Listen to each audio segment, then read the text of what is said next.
Good morning. Welcome to Share Market Mike. MTAR Technologies has announced their IPO. We will try to go over the details in this video. Before that, an important disclaimer. I am not a SEBI registered advisor and this video is not any recommendation. This video is all about the positives and negatives that I feel about the company going through their red herring prospectus. In this video, we will try to understand the business of the company, IPO details like fund size and what the company is going to do with the fund that is going to come through, what is the reservation for retail investors, are the promoters selling their shares or any of their shares are pledged, and then financial numbers we will try to analyze like operating revenue, profit, earnings per share, PE and debt ratio. Before getting into the video, if you like the video, kindly support us by hitting the like, subscribe and share button. Started in the year 1970, the company belongs to the precision engineering industry. They manufacture precision components.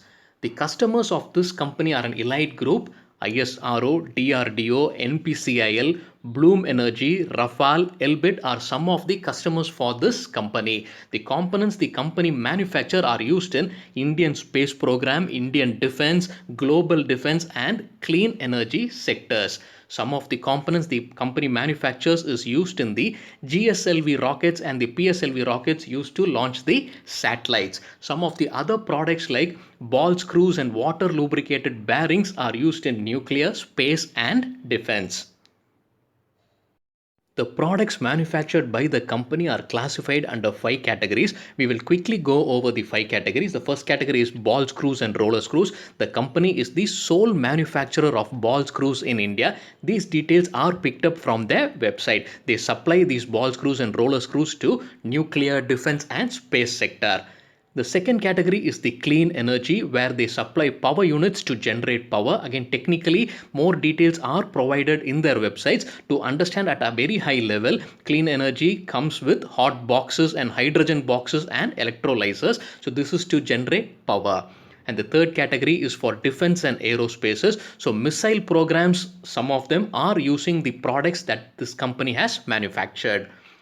Space and ISRO, we just discussed about that. The company's products are used in GSLV and PSLV launch vehicles. Civilian nuclear is the last category, under which the products are sold to NPCIL for the nuclear power program.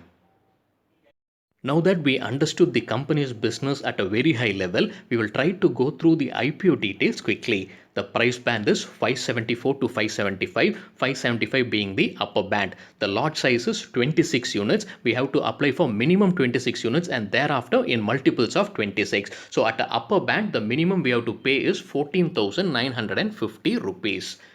In this IPO, we get a fresh issue. So the fresh issue size is 21,48,149 equity shares. So at the upper band 575 rupees, the value comes to 123.5 crores. And then there is offer for sale. So offer for sale means the already existing investors or promoters are selling some of their shares. The value here is close to 427.9 crores at the upper band. So the equity share count is 82,24,270. So totally the fund size for this IPO is close to 596.4 crores at the upper band. IPO timeline: IPO opens on March 3rd, closes on March 5th, allocation happens on March 10th, and initiation of refunds happens by March 12th. March 15th, the allocated ones will get the shares credited in their demat account. March 16th, there is all the possibilities for the trade to happen. Promoter details: Parvat Srinivas Reddy is their MD. All the names that we see here are the promoters, and I believe they are all part of one family, but I did not find that in the red herring prospectus. Most of them are selling some of their shares. In addition to the promoters, some of the investors are also selling their shares. Fab Mohar Advisor LLP are selling some of their shares. Then P. Simhadri Reddy is also selling his shares. What is the company going to do with the fund that gets raised? The fund that gets raised through offer for sale goes to the promoters and investors, whoever is selling the shares, and does not come to the company. Company receives the fund raised through fresh issue. So the company has allocated 63 crores for repayment of debts and 95 crores for funding working capital requirements. Quickly go through the reservations. Retail portion has 35% reservation, which is a positive thing. QIB, the qualified institutional buyer, has 50% and non-institutional portion has 15% reservation. The company has provided 3 years of financial data. We will try to quickly analyze that. Only 3 years of financial data is available in the red herring prospectus. What we see is the consolidated data from the 3 years of financial data. All the numbers here are in million rupees. The revenue from operation increases every year. We will try to see in detail every line item. One important thing to note here is the revenue has increased and profit before tax is also increasing, but profit after tax in 2020 is less than what is there in financial year 2019. That is because there is an item called a deferred tax that is applied in financial year 2020 that is little higher. That is why we see the profit for the year after tax is lesser in financial year 2020 compared to financial year 2019. Revenues from operation, as we just saw, has increased from 2018 to 19 and has increased from 2019 to 20. How much has it increased? So revenues from operations has increased by 15.7% per year when we see it through CAGR, which is compounded annual growth rate from 2018 to 2020. When we just see the last year, which is from 2019 to 20, it is 16.4%.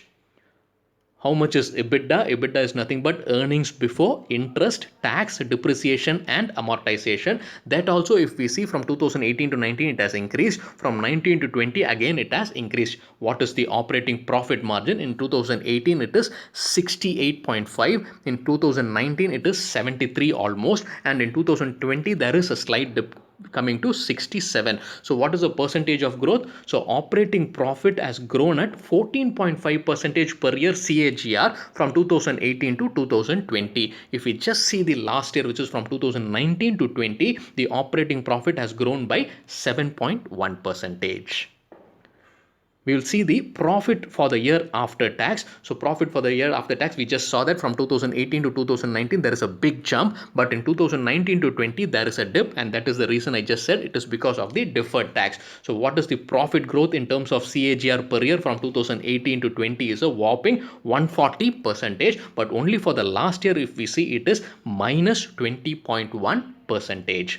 We'll quickly see the ROE and ROCE, return on equity and return on capital employed. The higher the better, both these values. ROE, if we see in 2018 it is 2.64, in 2019 it is 17.80, and in financial year 2020 it is 13.61. So again it is a dip in financial year 2020. But return on capital employed has grown all through. 2018 it is 9.6%, 2019 it is 17.5, and in 2020 it is almost 20%. So that is a good positive sign for the company. The debt of the company has kept on increasing every year. 2018 it was 197 million rupees, 2019 it was 287 million, 2020 it was 291 million.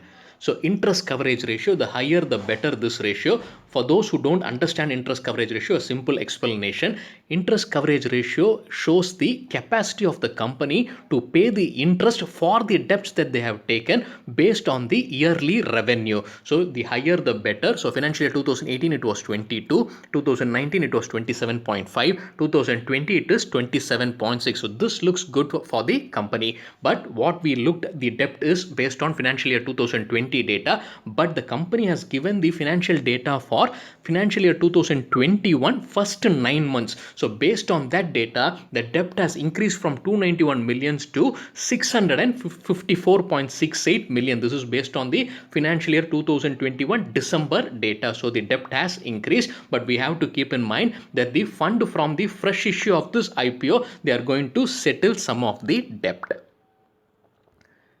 Debt to equity ratio, the lesser the better. So this, if we see in 2018 it is 0.1, 2019 it is 0.12, and 2020 0.13. So it seems to be better, but we are looking at financial year 2020 data, and we know that the debt has increased in financial year 2021 by many folds. So this debt to equity ratio may also rise if we use that data to calculate the debt to equity ratio. Debt to asset ratio also, the lesser the better for the company. So 2018 it is 7%, 2019 9.4%, and 2020 it is 8.4%. So it looks okay with the debt to asset ratio. Again, it is based on financial year 2020 data.